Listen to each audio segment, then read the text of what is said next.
Salut, c'est Jean, j'en ai marre, j'en ai toujours marre. Hein. Donc, bah voilà la deuxième vidéo. On va déjà faire un petit point important.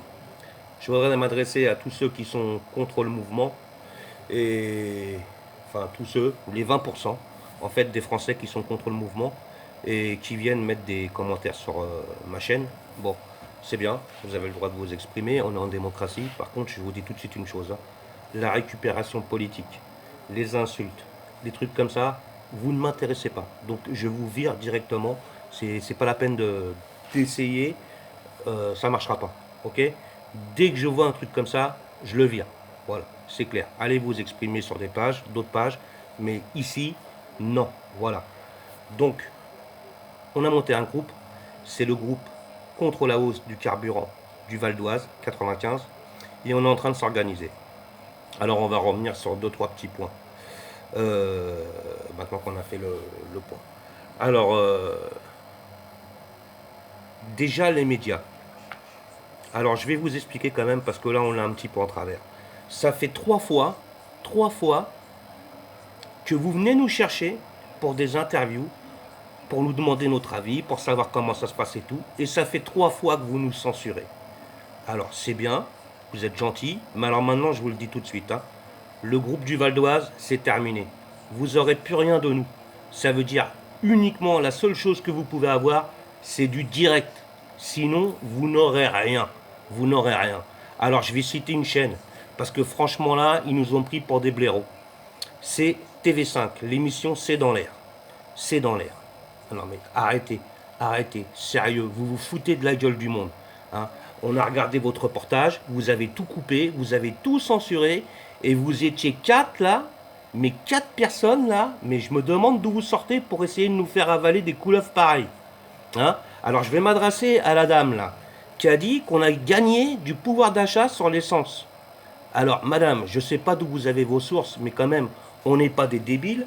Hein. On a Internet aujourd'hui, vous savez qu'on a Internet, donc c'est pas compliqué de faire les calculs. Je vais vous expliquer. En 1985, avec un SMIC, on pouvait faire 26 pleins de gasoil. 26 pleins de gasoil. Aujourd'hui, en 2018, avec un SMIC, on peut en faire plus que 16. Plus que 16, ça fait 10 pleins d'écart.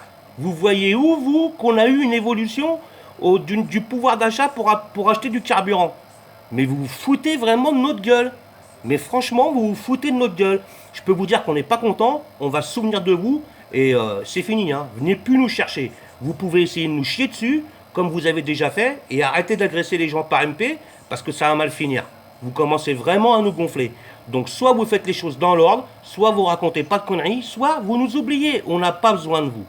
Hein. Autre chose, les politiques. Je vais pas vous dire d'aller vous faire enculer, mais franchement, c'est pareil.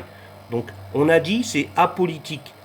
Tout citoyen qui veut participer, il participe. Les autres qui veulent venir avec une étiquette, vous ne serez pas les bienvenus et vous allez dégager. Voilà, c'est clair et net. Arrêtez de parler de récupération politique ou de mouvement politique qui est à la base de ce mouvement. À la base de ce mouvement, c'est Éric Drouet sur Facebook et c'est je ne me rappelle plus de son nom, la dame qui a demandé la pétition qui arrive à 800 000 signatures aujourd'hui. Hein. 80% des Français d'accord avec ce mouvement. Donc non, il n'y a pas de politique. C'est simplement qu'on en a plein de cul. Alors, on va parler de la taxe, là. Taxe écologie. Mais attendez. Vous croyez que quand un carburant, il est taxé à 60%, vous croyez sincèrement que vous ne pouvez pas prendre 5% là-dessus pour l'écologie sans en rajouter? Je sais pas, franchement, vous pouvez pas prendre sur les 60% de taxes 5%, même 10%, mais sur ce que vous taxez déjà. Sur ce que vous taxez déjà. Hein, pour l'écologie. Parce que arrêtez de dire qu'on n'est pas pour l'écologie. On est pour l'écologie. Mais on n'est pas pour se faire entuber. Voilà, le problème, il est là. Tout simplement. Alors maintenant, vos voitures hybrides. Hein, moi, je suis dans le métier depuis que j'ai l'âge de 15 ans. Donc arrêtez de dire n'importe quoi, parce que les voitures hybrides, ou les voitures, même les voitures électriques, ça pollue plus qu'une voiture diesel. Je vais vous donner un petit renseignement, puisque vous n'êtes pas informé. La voiture la moins polluante du marché actuellement, c'est la 208 HDI. Vous prenez même son équivalent en essence dernière technologie, elle pollue plus. Donc arrêtez. Arrêtez. Sans compter qu'en plus qu'avec un plein de gasoil, on fait plus de kilomètres qu'avec un plein d'essence. Vous le savez très bien tout ça. Donc je ne sais même pas pourquoi je vous raconte tout ça. Vous le savez très bien. Le gasoil pollue moins. D'ailleurs, n'importe quel politicien qui va me dire le contraire, moi je le mets au défi. On se met dans la même pièce, un garage fermé, on démarre une voiture diesel, une voiture essence, et on reste dehors et on va voir lequel en premier qui crève. Si c'est moi ou si c'est l'essence. D'accord? Moi je vous dis tout de suite, je prends la 208 HDI. Hein, et on verra qui est-ce qui va crever en premier, puisque ça pollue plus. Hein, arrêtez de vous foutre de notre gueule. Le kérosène, pourquoi il n'est pas taxé? Expliquez-moi pourquoi il n'est pas taxé le kérosène. Mais expliquez-moi. Ça pollue combien de fois plus que les voitures? Les bateaux, les transports maritimes, tout ça. Non, ça pollue pas, on taxe pas. Non, non, non, non. Non, non, non, là, il n'y a pas de problème, ça pollue pas. Mais arrêtez de vous foutre de notre gueule. Franchement, arrêtez. Arrêtez. Parce que c'est pour ça que la France, elle est en colère. Vous comprenez pas. Mais c'est pour ça. C'est pour ça. Hein, bon. D'autre part, quelques petites idées pour le blocage. Le blocage qui n'est pas un blocage, hein, mais la manifestation du 17.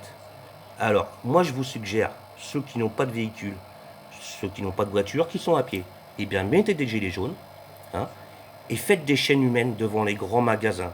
Allez sur les Champs-Élysées, faites des chaînes humaines. On a su le faire pour la Coupe du Monde de football. Faites des chaînes humaines avec des gilets jaunes partout. Sur les Champs-Élysées, dans les grandes surfaces, partout, partout, partout. On veut en voir partout. Parce que vous inquiétez pas, les médias, ils vont pas aller vous filmer. Mais nous, on est là, on va vous filmer. Je vous garantis qu'on va vous filmer. Regardez ce qui se passe actuellement. Vous avez des ambulances qui bloquent le périphérique. Regardez ce qui se passe. On voit rien aux infos. On voit rien. Les mecs qui sont là depuis hier, ils sont en train de crever, les mecs. Il y a des gilets jaunes qui viennent les aider. Et vous savez ce qu'on fait? On voit rien à la télé. On n'en parle pas. C'est normal. C'est normal. On n'en informe pas. Eh bien, regardez sur Internet. Regardez les vidéos. Même des journalistes de presse, des vrais journalistes, hein, pas les autres, hein, mais d'Internet, ils se font frapper par les CRS. Ils se font jeter par terre. Et on ne le voit pas, ça, à la télé. On ne le voit pas. Arrêtez de regarder la télé. On a Internet. C'est pas compliqué de vous renseigner. C'est pas compliqué. Vous tapez, vous allez n'importe où. Vous allez trouver des vidéos. Il y en a plein YouTube. Il y a tout ce qu'il faut. Vous inquiétez pas. Donc, les médias, vous n'êtes pas foutus de faire votre boulot. Moi, je dis pas que vous êtes à la botte de qui que ce soit. Mais vous n'êtes pas foutus de faire votre boulot. Et vous ne savez même pas de quoi vous parlez. Voilà. Donc, arrêtez. On ne veut plus entendre parler de vous. Et on ne viendra plus à vos demandes d'interview ou de quoi que ce soit. On ne vous tiendra plus informé et on fera ce qu'on a à faire. Croyez-moi, on va le faire. On est en train de s'organiser. Voilà. Donc, quoi vous dire de plus? Ah si, une petite chose quand même. C'est bien, transition énergétique. Moi, je voudrais dire à tout le monde, parce que la plupart des Français hein, qui sont dans la misère, là, hein, et qui ne peuvent pas changer de voiture, parce qu'il faut arrêter de nous prendre pour des quiches non plus aussi, hein, une prime de 2500 euros hein, pour une voiture de 25 000 euros. Mais dites-moi qui va acheter une voiture? Qui va acheter une voiture électrique? Dites-moi qui? Les ministres? Qui? Vous savez qui c'est qui est en colère? C'est les gens qui n'ont rien à bouffer. Les gens qui sont déjà à zéro le 15 du mois. Le 15 du mois, ils sont à zéro. Vous croyez qu'avec 2500 euros, allez, ils ont été dire, ouais, on va mettre... Les voitures d'occasion, ils vont toucher la prime aussi. Combien ça coûte une occasion? Allez, dites-moi. 10 000 euros? Vous m'en trouvez? Moi, j'en trouve pas. 10 000 euros, on va dire 10 000 euros. Vous croyez que les gens qui ont pas de quoi bouffer le mois, hein, c'est-à-dire la majorité des Français sur qui vous ponctionnez des taxes à la con, là, vous croyez que eux, ils vont s'endetter sur 20 ans pour payer une voiture à 10 000 euros? Mais ils peuvent pas, vous pouvez comprendre ça? Ils ne peuvent pas le faire.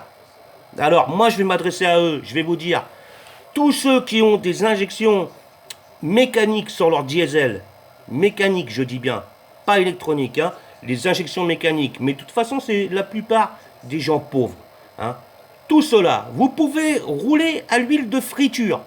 Vous pouvez rouler à l'huile de friture, vous pouvez rouler à l'huile, il n'y a aucun problème, ça n'endommagera pas votre moteur. Et en plus, ça pollue que dalle. Mais c'est pas autorisé. Voilà. Mais vous pouvez le faire. Donc, allez dans les McDo, récupérez l'huile de friture, vous la filtrez même avec du coton, c'est pas grave. C'est pas grave. Mettez-la dans le réservoir. Vous allez voir, je vous garantis que ça marche. Ça va vous coûter que dalle. Voilà. Et ça, c'est de l'écologie. Ce qui ressort de l'échappement, c'est de l'odeur de friture. C'est tout. Mais ça fonctionne. Voilà. Arrêtez de nous prendre pour des quiches. Hein. Faut arrêter de polluer. Quand on a des solutions, vous les acceptez pas. Arrêtez de nous prendre pour des cons, sans déconner. Donc, je vous donne. Alors, rendez-vous le 17, bien sûr. Mais une dernière chose. Une dernière chose. Deux dernières choses. Pareil. Mais les gens dans les HLM, ils font comment pour recharger leur voiture? Ouais, ils font comment? Ils tirent une rallonge de 300 mètres là pour alimenter leur voiture sur le parking? Ouais, mais on n'en veut pas de vos voitures électriques. Il n'y a pas d'autonomie, il n'y a rien, il n'y a pas de recharge, il n'y a rien. Et elles polluent plus à la construction qu'un gasoil qui a fait 200 000 km. On n'en veut pas. Voilà, c'est clair. Voilà. Alors, en plus, je vais vous dire un truc quand même. Tout le monde le sait, mais je vais quand même vous le dire, parce que personne, peut-être tout le monde n'y pense pas. L'année dernière, c'est-à-dire l'hiver dernier, on va dire, l'hiver dernier, on nous a demandé de baisser notre consommation électrique. Vous vous souvenez de ça? On nous a demandé de baisser notre consommation électrique parce que on n'avait pas assez de courant. Qu'il fallait qu'on en fasse venir de l'Allemagne, là, avec leur usine à charbon. Il fallait qu'on baisse notre consommation électrique. Alors imaginez-vous que demain, on ait tous des voitures électriques. Ben, on va reconstruire 5 centrales nucléaires, très bien pour l'écologie, et des usines à charbon, très bien pour l'écologie, très bien. Mais franchement, on est des débiles? Est-ce qu'on est des débiles? Dites-le nous. Ah, non mais, franchement, ça m'écœure. Moi, je suis écœuré. Voilà, je suis écœuré, simplement. Je vous donne tous rendez-vous le 17. Le 17, on va tout faire ce qu'on a à faire. Je parle pas blocage, machin. Vous inquiétez pas, les groupes, ils s'occupent d'organiser tout ça. On va faire ce qu'il y a à faire. Voilà. Et s'il faut faire le 18, le 19, le 20, le 21, le 22, de toute façon, je vais vous dire, on fera tout ce qu'il faut jusqu'à Noël. On fera une pause, s'il le faut. Et après, on recommence. Parce que Noël, c'est sacré chez nous. Voilà. On fera le réveillon de Noël. Et ça, vous ne pourrez pas nous empêcher de le faire. En attendant, jusqu'à Noël, je peux vous dire, je ne sais pas si nous, on va manger. Enfin, si, sûrement qu'on va manger. Même moi, le premier. Je pense que je vais prendre cher. Mais vous allez manger aussi. Ça, je vous le dis. Vous allez manger aussi. Ça, c'est sûr et certain. Je vous donne rendez-vous le 17. Salut.